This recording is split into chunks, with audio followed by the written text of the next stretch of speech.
I have miles and miles ahead of me, tales to listen to, time to spend.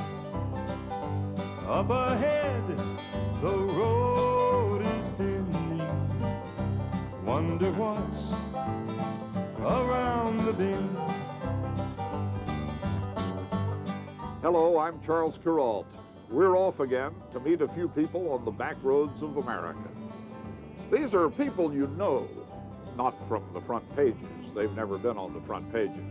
They're people you know from next door and down the block. Their stories are some of my favorites from 25 years on the road. If you go out on the road in this country only infrequently, what you're bound to notice most from trip to trip is how much things change. It takes a frequent traveler to notice all that is unchanged and long-lasting. The Golden Lamb Hotel, for instance, in Lebanon, Ohio. Charles Dickens stayed here a century and a half ago. The Golden Lamb was already an old established inn by then. It is unchanged and long-lasting. And meet Bill Hafeman. He makes birch bark canoes just exactly the way they were made long before the white man ever set foot in this corner of northern Minnesota. His is an art that is unchanged and long-lasting. Lula Watson of Siler City, North Carolina has changed, of course, but talk about long-lasting. Long-lasting joy is what the brothers Venatucci make a gift of to the children of Colorado Springs. Long-lasting joy in the form of pumpkins the kids get to pick all by themselves. But come first to Ocracoke Island in North Carolina, to a little rectangle of earth surrounded by a white picket fence. What is unchanging here, what is long-lasting here, is memory.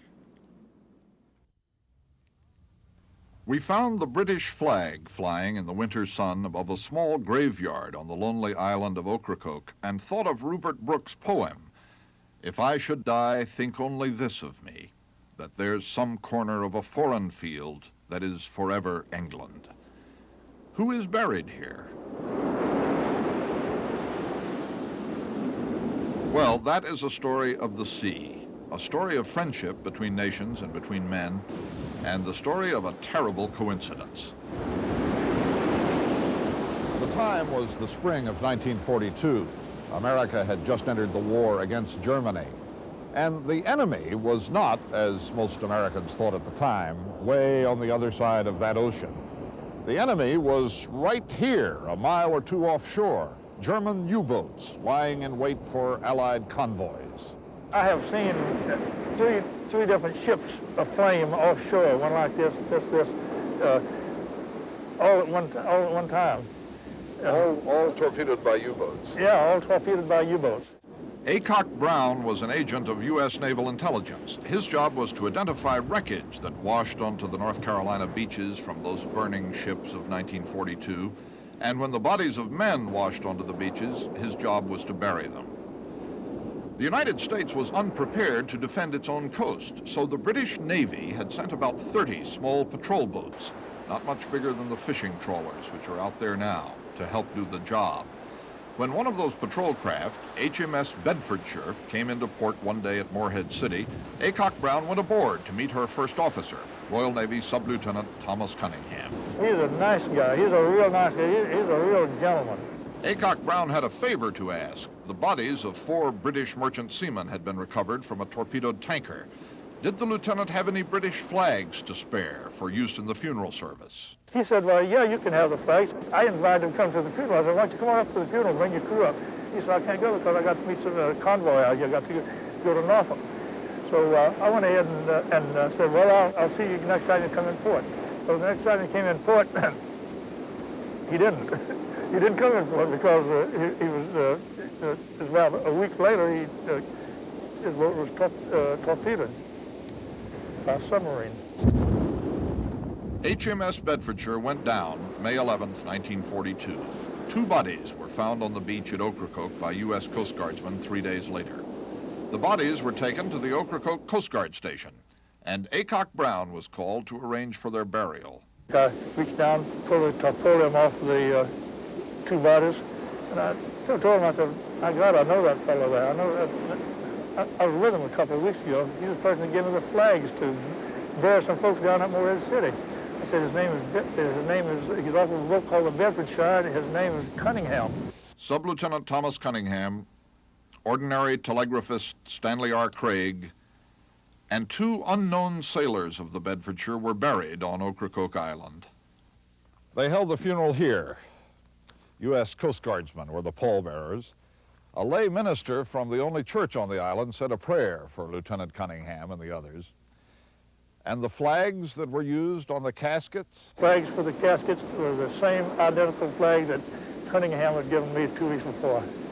You were using them now to cover his casket? Cover his casket, right. It was all a long time ago, but the British who gave their lives in defense of an American coast are not forgotten out here. The small graveyard is kept swept and tidy, and in 1976, during the bicentennial, North Carolina bought this little plot of land and presented it to Great Britain. It is a corner of a foreign field that is forever England.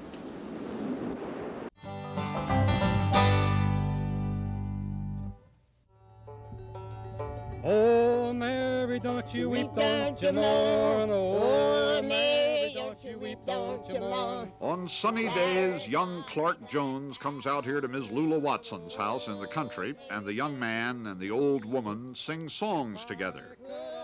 They sit under a willow tree, which Ms. Lula Watson planted when she was 70, thinking it could be transplanted soon to her grave. That was 33 years ago. The willow tree has grown old, and some of its limbs have died. Ms. Lula Watson is still doing fine, at 103. Hard work is what did it, she says. Hard work and strong coffee.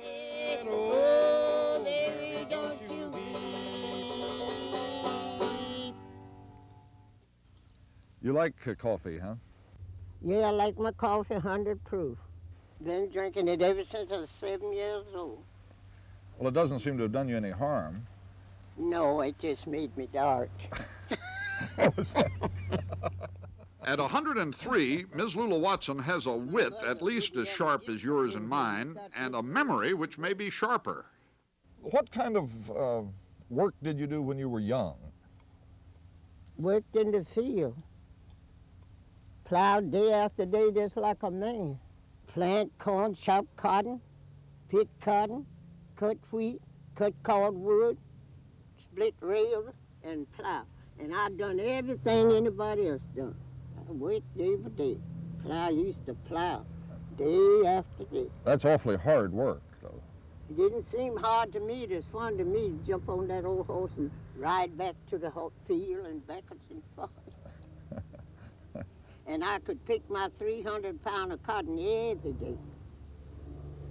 And won't get but 30 cents a day for work long when I come along. 30 cents a day? 30 cents a day, honey, for hard labor. But we enjoyed it. The Chatham County Council on Aging has hired her to go around to nursing homes in the area, like Hill Forest here at Goldston. Her job is to sing songs and tell stories, to cheer up the old folks. How long have you been singing? I've been singing ever since I was a child, but older I get, the better I get. And the roll is called up yonder.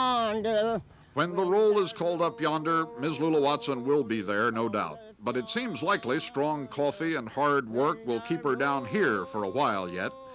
From her small wages for these sessions at the nursing homes, she pays Social Security taxes and says she doesn't mind that. She says she's going to need something to retire on. God bless you every day. Look, Sunday smile, honey. I hope you live and never die.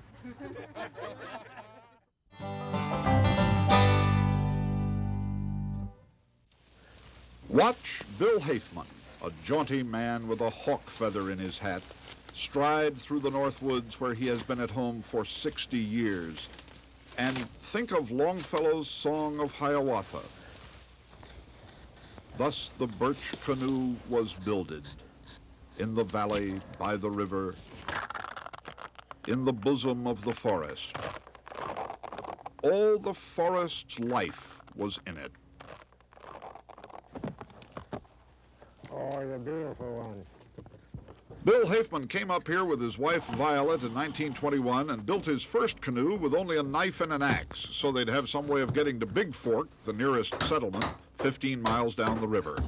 Every canoe he built was a little better than the one before. Now he teaches his grandson-in-law, Ray Bozell, the craft at which he has become the world's acknowledged master. She's still lined up pretty good. Pretty good. He is 83. He's faced down wolves and survived blizzards and come to know the Northwoods better than any other man alive. And all of that, somehow, goes into each canoe. Why did you pick such a lonely place to live in the first place? I wanted to live in a wild country like the Indians did. I thought, no, that would be a free life. It'd be free. You could work as you wanted to and nothing holding you back. And I didn't want to live in a city where you go to work by a whistle, come home by a whistle. I didn't like all that stuff. So I thought, I'll go out the wood, live in the woods. And we done it. It must have been pretty hard in the beginning up here, all alone. No, not too bad. We knew how to live. It is to pick berries. There was everything growed here. This was really a Garden of Eden. Everything growed here. There was the wild rice for your grain, and there was the meat, venison, fish, berries, fruit. Well, they had everything to live on. I shoot deer. A butcher would have starved to death in Big Fork. Everybody shot his own meat. Yeah. So we got along that way. By giving up the ease and comfort he and Violet might have had by living in town, Bill Hafman gained the long, satisfying peace of the woods and the knowledge of how to do one thing supremely well. He does it without nails or any hardware, the way Hiawatha did, with a result so beautiful it almost brings tears to your eyes. Thus the birch canoe was builded, in the valley by the river, in the bosom of the forest. All the forest's life was in it, all its mystery and its magic, all the lightness of the birch tree, all the toughness of the cedar, all the larch's supple sinews. Oh, she's a good one. Seams are tight. That's a good job.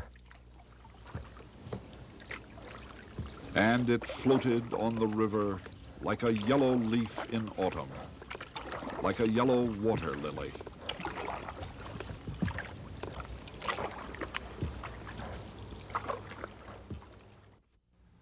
Pumpkins are mostly for kids. We forget about the delights of jack-o'-lanterns and Halloween as we grow older. This is about a couple of old-timers who never forgot. Nick and Tony Venatucci have grown rich farming outside Colorado Springs, but they weren't always rich. I come up the hard, rugged way, and I'm glad I did. I'm glad I have. It's made a man out of me. And not just a man, but a good and generous man. And anything you can say of Tony Venatucci goes also for his brother Nick.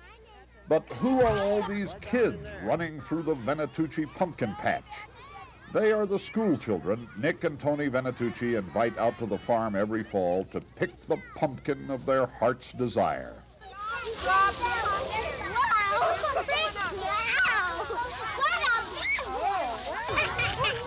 We watched LaDonna Bearden, 6 years old, dance across the furrows toward the one out of so many thousands that she had identified from afar as the perfect pumpkin.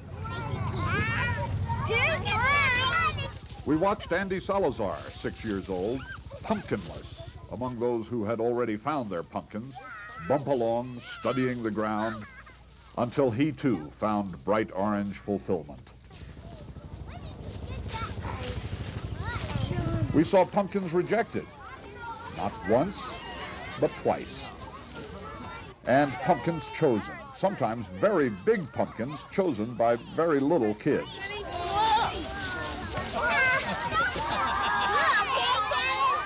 Pumpkin fields have many lessons to teach to city kids fresh off the school bus, and one is that pride sometimes goeth before a fall.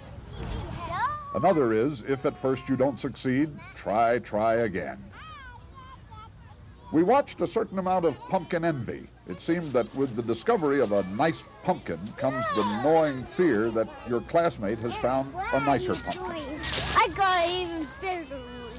We watched all this and then asked Tony Venatucci why he and Nick do it. We love it. We love to help these youngsters. And a lot of these youngsters, what you see out here now, they'll never forget this all the rest of their lives. Well, look at the thrill they're getting out here. Look at them, they're going wild. There are thousands of school children around Colorado Springs. This year, Nick Venatucci, who does the growing, grew 30 tons of pumpkins just to give away to them. Well, there's certainly no shortage of kids out here. No, the population's growing. Kind of look like I'm going to have to plant more pumpkins next year, don't it?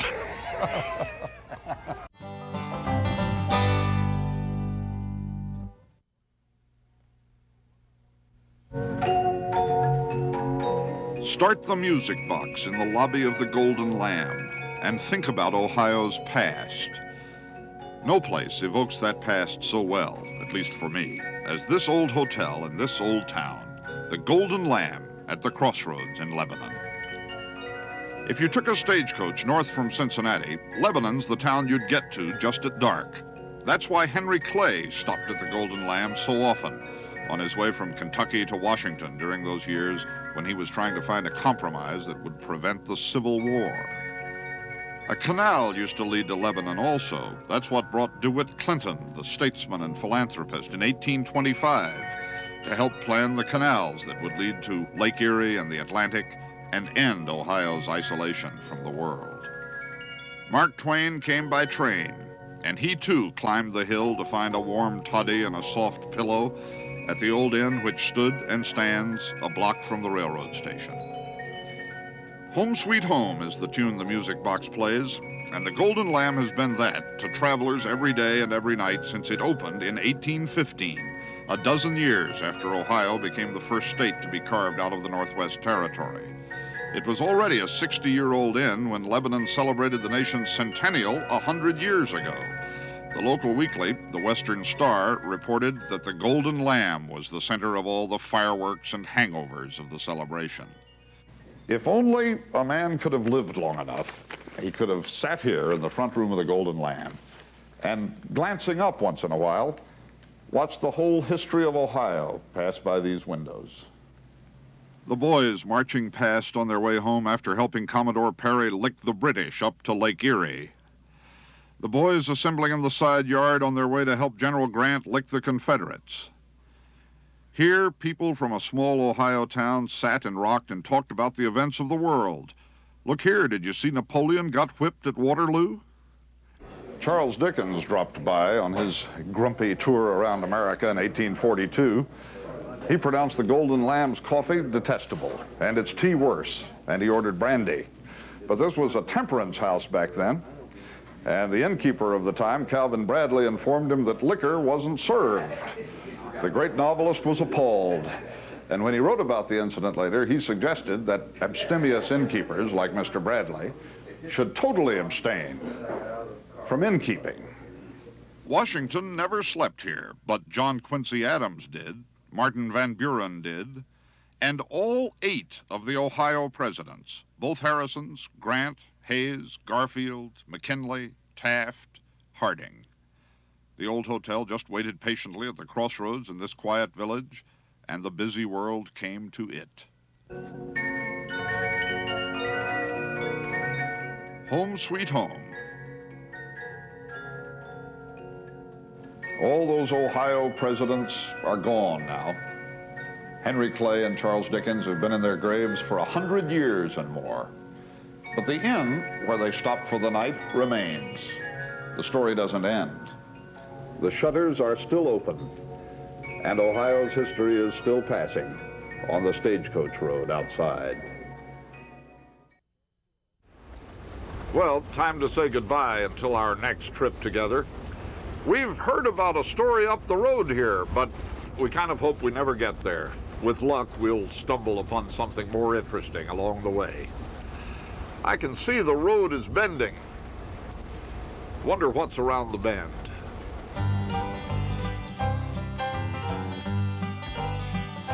All these years I've been a-wondering, just when I think I'm near the end, I always see the road is bending, and I wonder what's around the bend.